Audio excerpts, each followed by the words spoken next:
Are you a filmmaker or a videographer that's aspiring to get into this game but don't know where to start?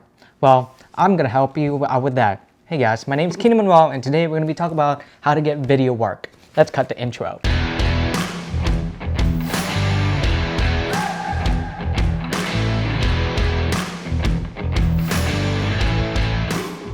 Alright, so where do we start? So I would say that this is one of the most asked questions that I get from time to time when it comes to doing videography work. There are several things that you might need to get started if you want to be successful in this career. So number one, when you want to get video work, you typically want to have a website, you want to have a place where you can show off your body of work to potential clients when they're interested in looking for a videographer to shoot their video. By having everything in one place, your best work, your portfolio, your information, and your booking in one place is very, very important when it comes to streamlining the process of the client looking for more information about you. So what I use right now is Squarespace, and no, this video is not sponsored by Squarespace. It offers a lot of customizable templates that you can choose from, and you can edit in a way that can make it personal for you and for your business. Any way you want it, they can do it. And you might be asking yourself, well, what if I don't have any work to showcase? What if I don't have any of my best work that I can show to potential clients that I can do the job? Well, I'll be honest with you, if you're going to use a video that you shot like 6 years ago and the quality is not up to the standards to what it is now in 2020, then it's probably not a good idea to use that. Before, we used to shoot in 1080p and now we're shooting in 4K, which is quickly becoming a new standard for 2020 as a filmmaker or videographer. I do music video covers, I did church videos, I did sports videos, and some cinematic portraits. And the majority of them, I just did it for fun. I didn't really get into this game, not necessarily thinking that this will be my career. You know, I just have fun being the one with the camera and just recording everything and just editing. Kind of like a snowball effect. Each video that I produced at the time, I didn't know how much of an impact it would leave on my work as a filmmaker and leading up to where I am now. If you do this for fun, then know that the money will come eventually. Everything that you deserve in the long run will come eventually. And if you're just doing this just to get money or fame or whatever, then that drive will burn you out. Just make sure you do it for the right reasons.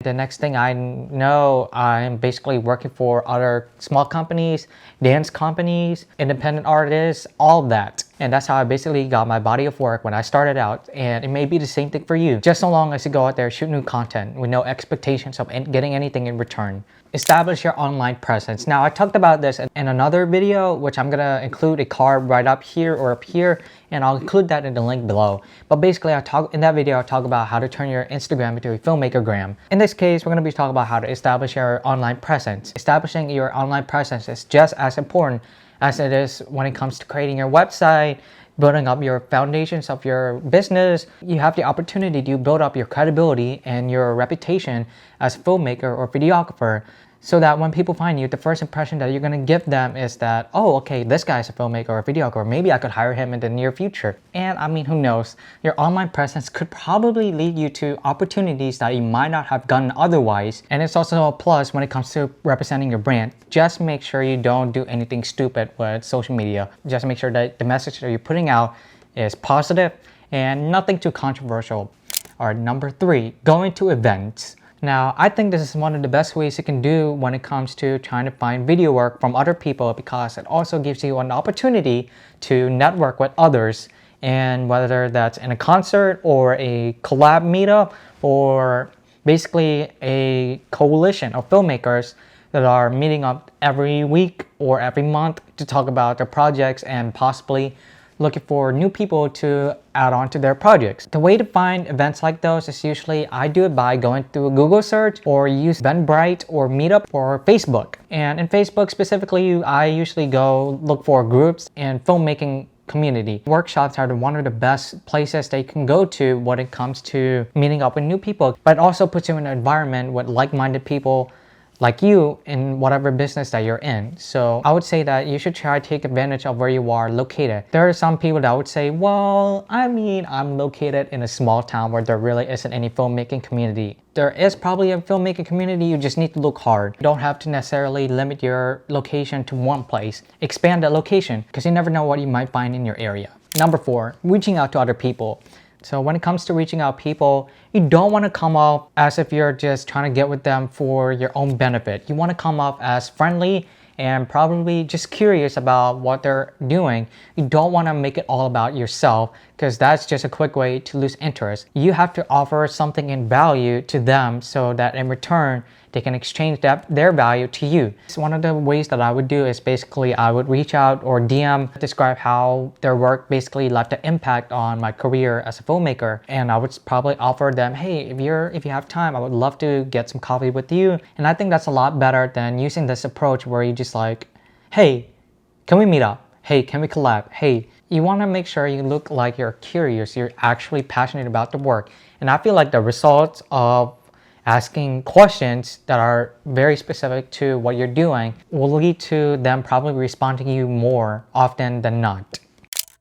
So in the meantime, while you're offering your time to help on their projects, you should also build your relationship with whoever you're working with. It's just like any other relationships. You have to work on it in order to keep it going. Because if not, then that will eventually just disappear and run in the darkness and never be seen again. And that's something you don't want to do. When you have a huge network of people that you have good working relationships with, and you're gonna constantly have a stream of people asking for you to help on their projects. When you get the opportunity to get on their set to work on their projects, make sure you're happy and you're thankful and you're grateful and quiet and professional and you have a good energy on that set, you will be more than likely be referred to other people, and that's what you call word of mouth. When you have people spreading the word about you in a positive way, that builds up your credibility and your reputation as filmmaker and videographer in where you are located at. You would never know who they know. For example, you probably went on a set on a weekend to help out a videographer or director who's making a music video and you did an amazing job. You never know how much of an exposure you would get when they refer you to other people that they know. Because when you have your own network, those people that you have in your network will also have their own network within a network. So it's like Matrix in a sense. When they spread a good word about you through their network, they could be talking about you to a top music video director of the year. They could be talking about you to a filmmaker that's making a huge, awesome project.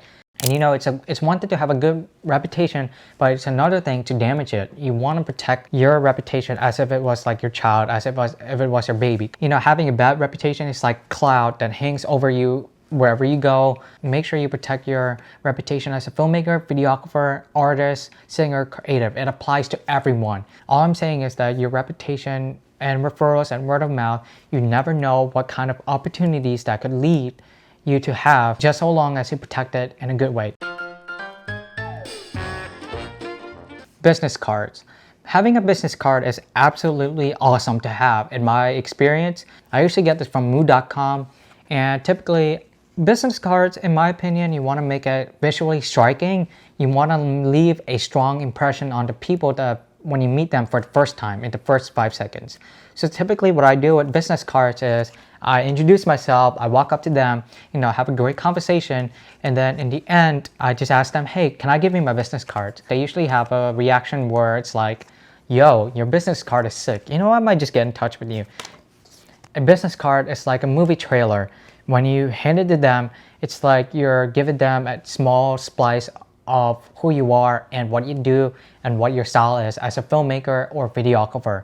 It's like a trailer that pulls them in and that makes them want to see more. It makes them want to know more about you. Just make sure you have this with you at all times in your wallet. Maybe keep a spare of 3 or 4 or 5 business cards because you never know what kind of people you're going to meet throughout the day. You might even meet a film director at Whole Foods. I'm just saying, you never know. So business cards, absolutely a plus. You can never go wrong with having one in your pocket when it comes to representing your personal brand or business brand. Alright, so that's pretty much all I have to say about this video because I have my notes down here. If you guys have any other questions, leave them in a comment below. And if you want to see more content like this, well, like this video, thumbs up, share it with your friends, and subscribe for more. I'll see you guys in the next episode. Kino Manuel here, and now signing off. Bye bye.